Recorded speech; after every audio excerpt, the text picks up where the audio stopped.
And this is a question especially for Joanne, which is on scaled advice, and in the immediate aftermath of the discussion around the manner in which the FOFA deals were ironed out last week, there was a suggestion from the Financial Services Council that the legislation as it stood at that point, and I think still stands at this point, is such that scaled advice would be very difficult to deliver. So Joanne, as the leader of a dealer group that does a lot in scaled advice, I'd ask your view on that.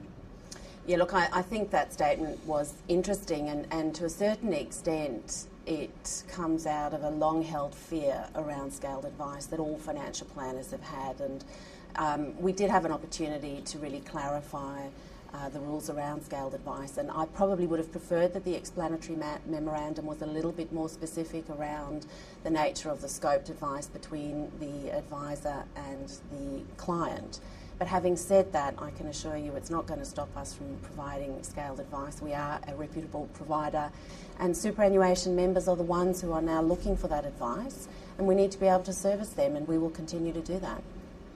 Well, Paul, you're the head of another dealer group, somewhat smaller, one would say, than Mercer. How easy is it going to be to deliver scaled advice, given the scale, dare I say it, of premium and the types of members you've got within the group?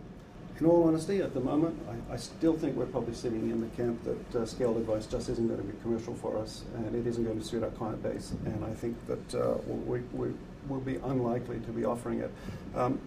Despite the changes, I'm still concerned about the impact of Clause G, and therefore, as a licensee, I haven't seen anything that would take away my desire for our advisors to do a full, holistic fact find so that they can adequately form a view as to whether or not there is, even at that time, anything else that is in the best interest for them to advise the clients on.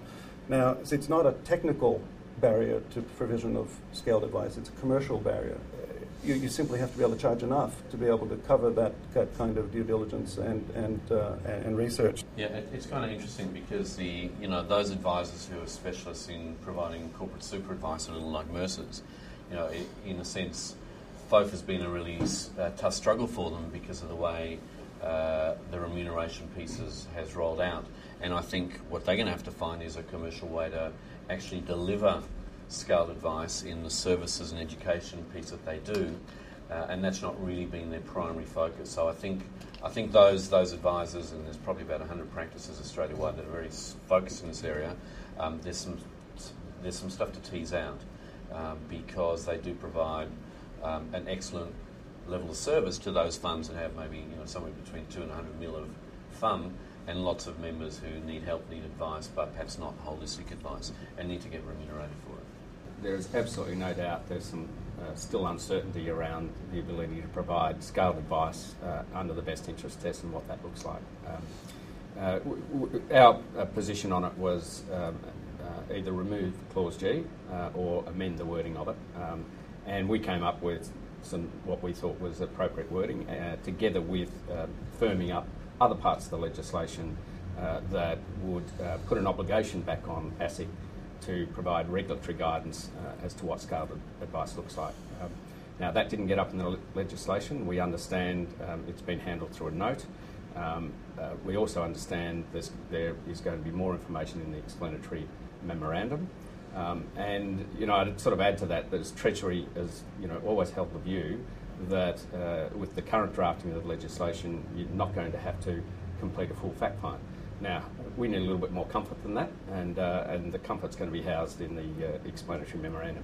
Can I just add something to that as well? Because, Mark, I think you raise a really important point, because there's scaled advice and then there's intra-fund advice, which is nominating something between 4 and 9 topics, and we haven't quite landed on that because we're waiting for a consultation paper. I think what is important is that the licensee has flexibility so that the underpin is there to enable it to occur. And Mercer, for example, will never provide transition to retirement advice on the phone. Some other licensees may choose to do that, and it'll have to be a fairly stripped down service to be able to do that. And I think, it might be in the intra-fund topics, it might not be, but the licensee can actually choose.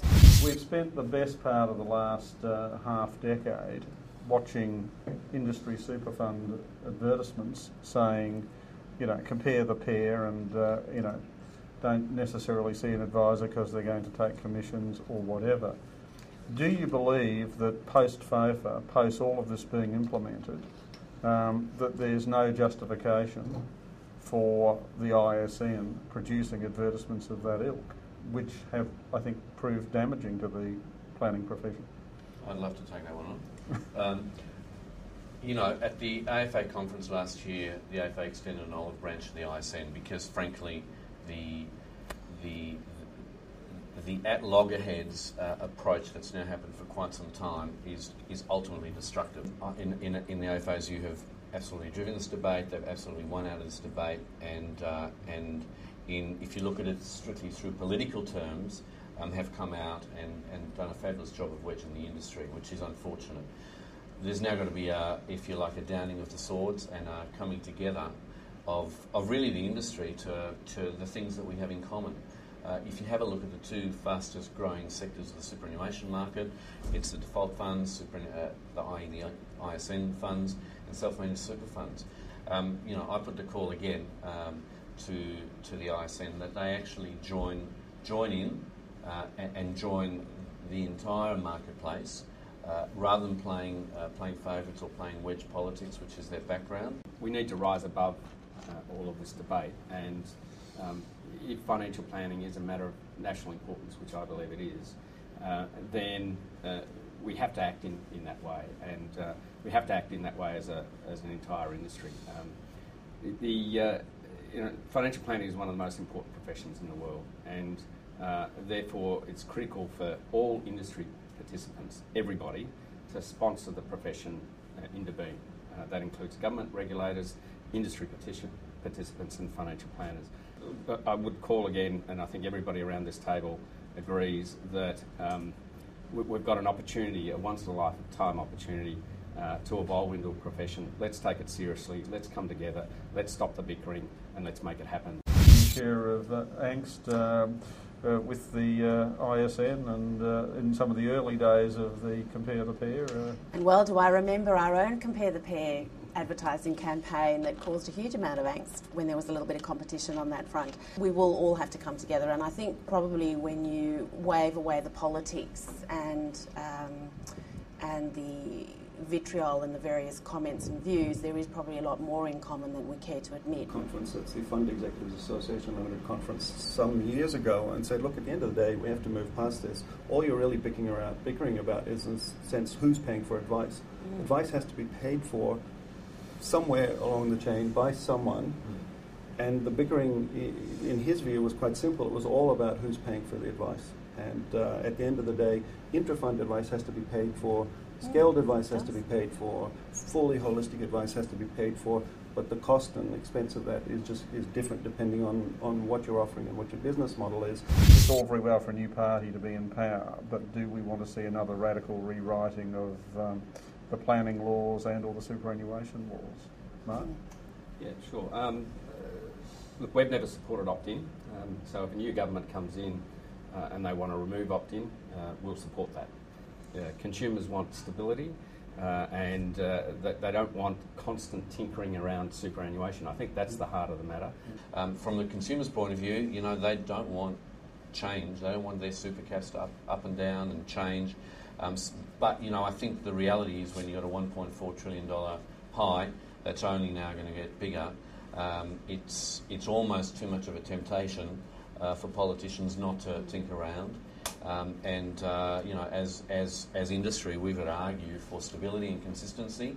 But ever since superannuation was born, we really haven't seen it. So I think history will probably tell some of that story. I don't think very many governments come in and really make that many changes to legislation. It's unless it's a die-hard promise, because it's a lot of effort and can frequently create more work than it sought to change.